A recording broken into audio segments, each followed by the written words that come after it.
we're going to get this party started. Are you between the ages of 12 and 18? No. Yes. That's me. Yes. That's me. I'm your teacher, library, right here to assist and guide students in research every Thursday evening at 6 o'clock.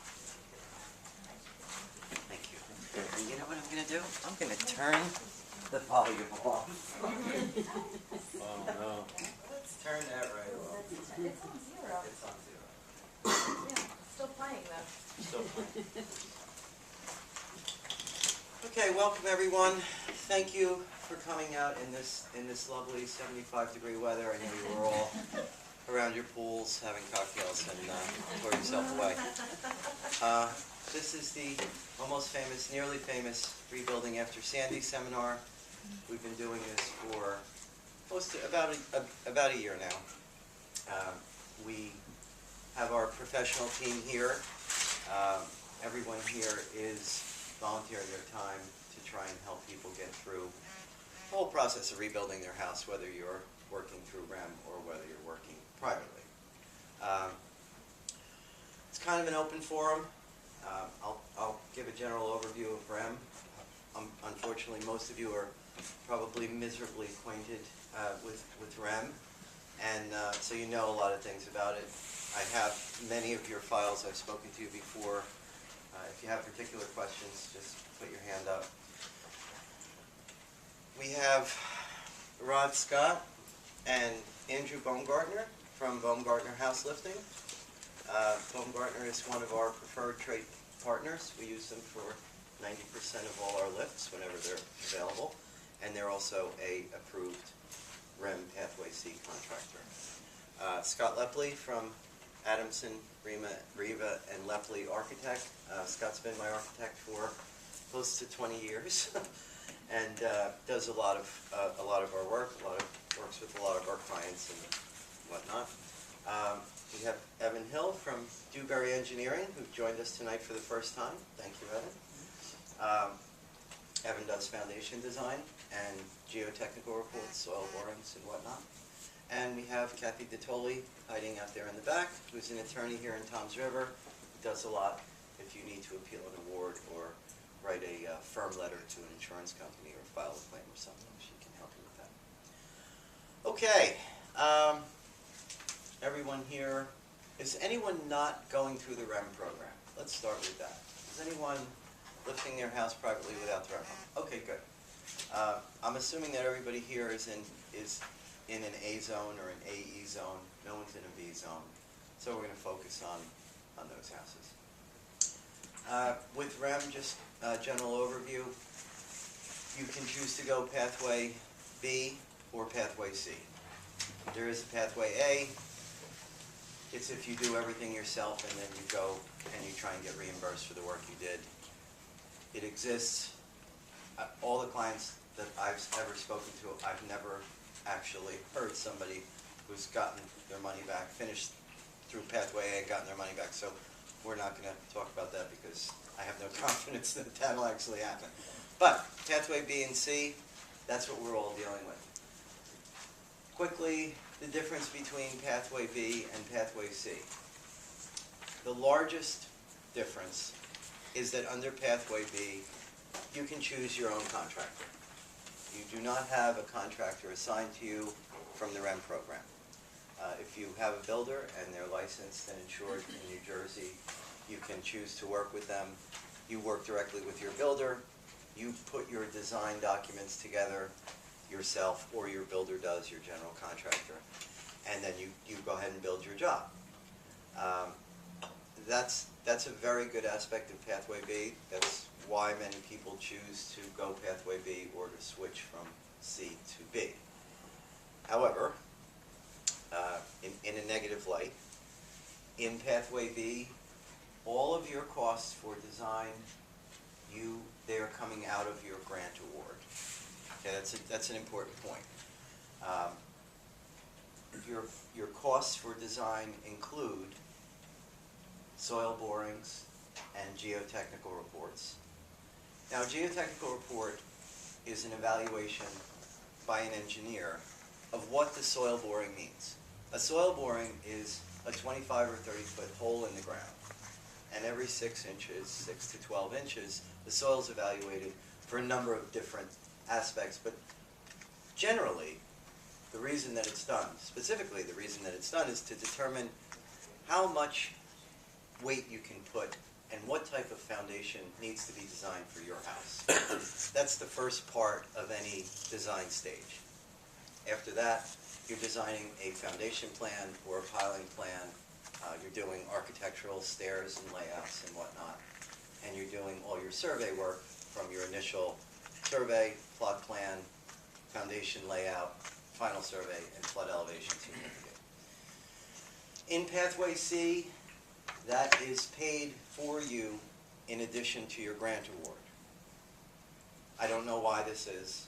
I've written in my blog many times, this is extremely unfair. It is not fair that Pathway B people and Pathway C people are treated differently. Everyone's a homeowner affected by Sandy. It makes no sense. It's just the way it is. Do I think that it'll change? Yes, I think that it will change eventually. In the beginning of the REM program, I was a very vocal, if any of you have read my blog, I am unpopular with many people in the state. I'm unpopular with many people in the REM program. I'm living with that and not losing much sleep. I said right from the beginning that it wasn't feasible, practical, or efficient for 30 approved contractors to do 4,000 jobs. And I said many, many times that we live in New Jersey. People in New Jersey like to do what they want to do. They don't necessarily want to be told what to do, and they should be allowed to pick their own contractors. Not that I think that any of my ranting had anything to do with them changing the policy, but they did change the policy. They came up with Pathway B. That was an excellent, excellent improvement to the program. So, do I think that they're going to pay design costs in Pathway B eventually, in addition to your grant award? Yes, I think that that's eventually going to happen. Do I think that that's going to affect anybody in this room? Practically, it's not. Practically, if you're in Pathway B, your costs are going to come out of your grant award. The good news is this. Under Pathway B, you're going to wind up paying less money for your design costs than you are under Pathway C. So, using round numbers, if that design stage would cost $20,000 under Pathway C, it might cost $12,000 or $13,000 under Pathway B. And that is including, once again, soil report or geotechnical, architectural and engineering design, foundation and whatnot, all your survey work, your flood elevation certificate, and your building permits. So that's one of the aspects of Pathway B. Pathway B, yes, you get to pick somebody that you like, you're comfortable with. Could be someone local, could be someone you've worked with in the past, but you have to pay your design costs. Pathway C, the program pays everything, and you are assigned a contractor. One of the negative aspects of Pathway C is it's taking longer than Pathway B. In Pathway B, if you choose Pathway B and you decide you want to go, that's it. It's between you and the person handling it, your builder, your contractor. Everything's up to you. It's me talking to you and saying, okay, this is the next step. We're going to do this, this, this, and this. There's no program manager. There is a case manager. That's always the same person. But you're not dealing with a construction manager and a program manager on a regular basis throughout the build.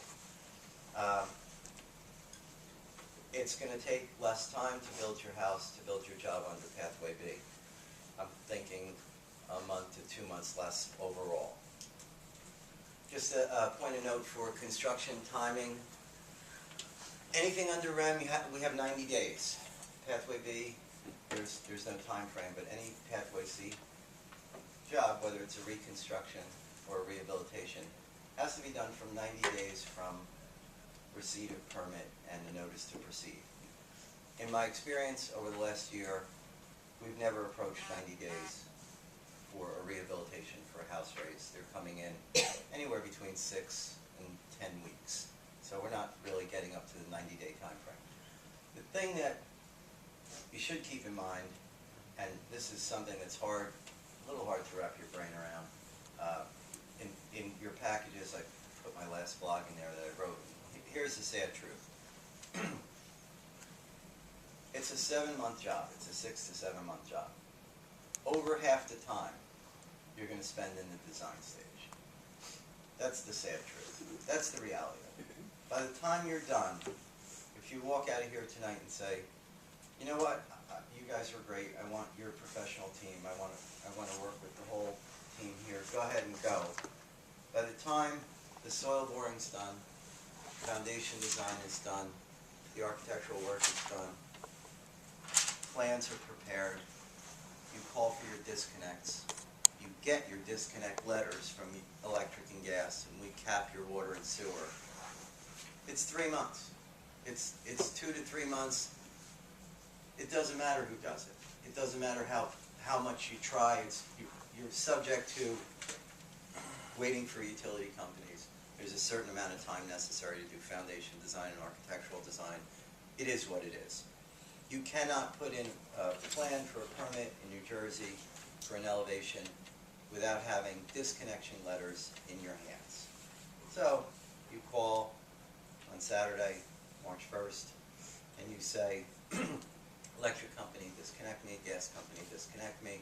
That's fine. It's 2 to 3 weeks before you're going to actually get that letter in your hand. And at that point, you take those letters, you take your plans, you go in, you apply for your permit, you wait 2 to 3 weeks to get your permit, and then you can start building. So that's a sad truth. But that's life. That's what it is. So, and the reason I'm mentioning this is there is no reason for anyone not to start design stage work. None. Zero. Doesn't matter if you're working Pathway B. Pathway C, it's going to move as quickly as it moves. There are time frames when we do jobs under Pathway C, from the time you sign your grant award, under Pathway C you sign your grant award, and Pathway B. Pathway C, there's an appointment made with the contractor and the construction manager. They go out to your house, they review the scope of work. From that point, at that point when the estimates are done, there's 21 days that Evan has to prepare all of the soil boring, geotechnical analysis, and the foundation design. At that point, you're moving forward and finishing the process.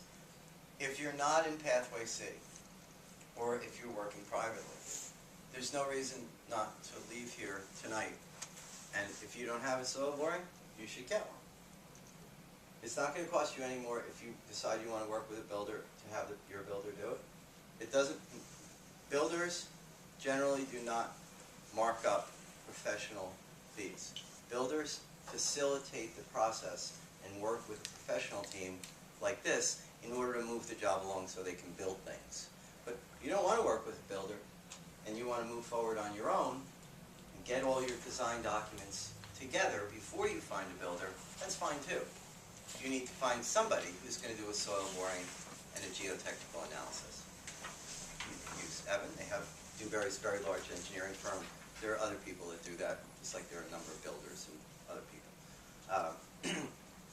We bring, in the seminars, we bring everyone together here. We try and get all of our professional team, or most of the people that we work with. So you can see them and talk to them, and meet them, and ask them questions and whatnot. Okay, so Pathway B and Pathway C, we're all kind of clear on that.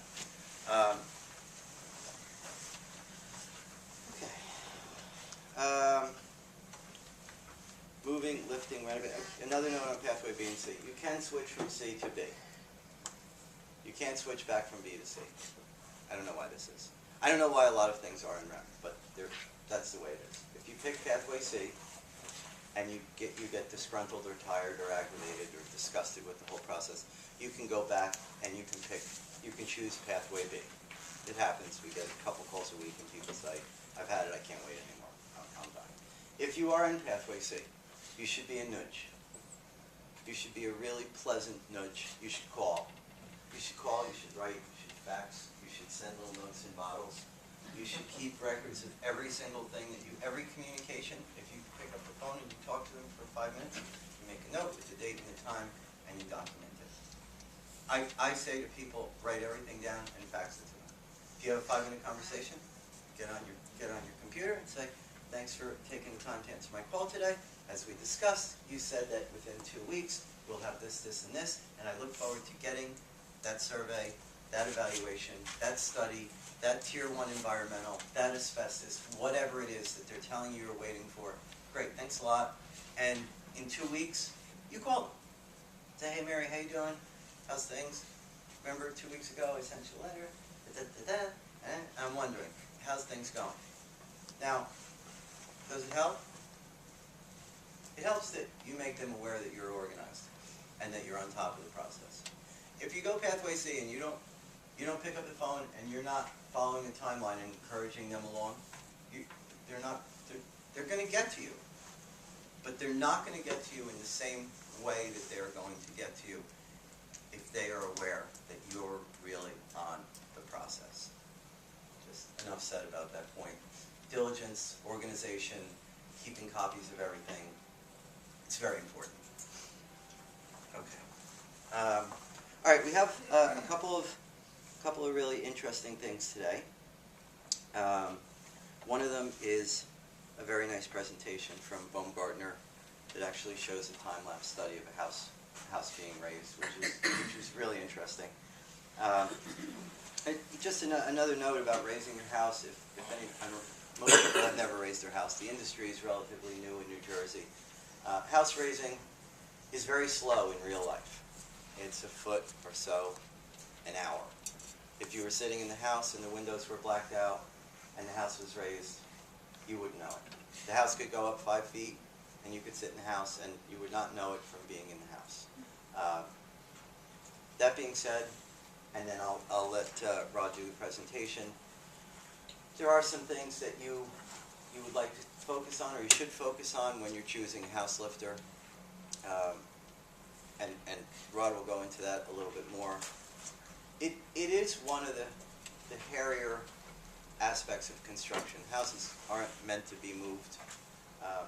It is rather dangerous. It is complicated.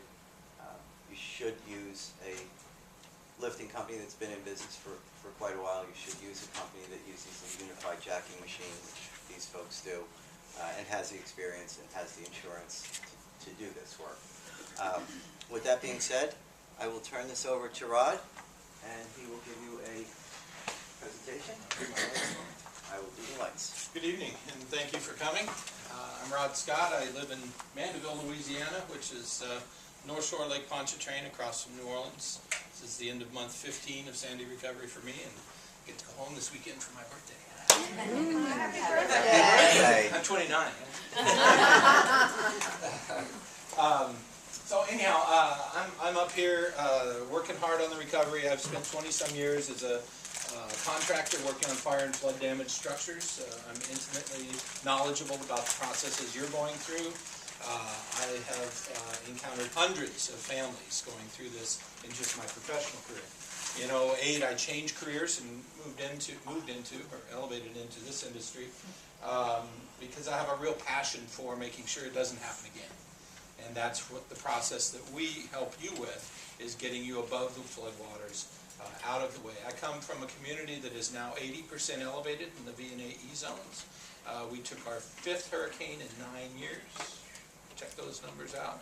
8.5-foot storm surge in August 29th, the anniversary of Katrina, in 12, just before you had Sandy. And we had $26 million in damages in Katrina, 750 flood insurance claims. 9 years later, with over 300 elevations in our small community, we had $7 million of damage and 200 claims. And the folks that got insurance claims on this one were the last of the Mohicans, the ones that it wouldn't happen again in my lifetime. So more frequent, more intense is where we're headed, and we're here to help.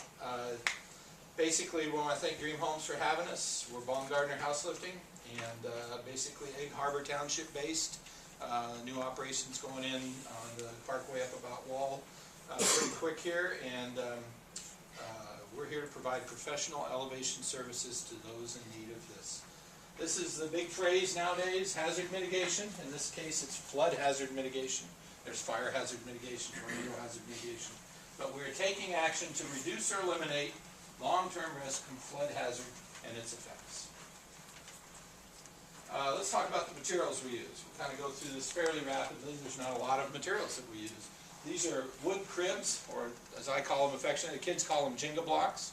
They weigh 60 pounds each, and one of those pallets is well over a ton, and they're made out of hardwood.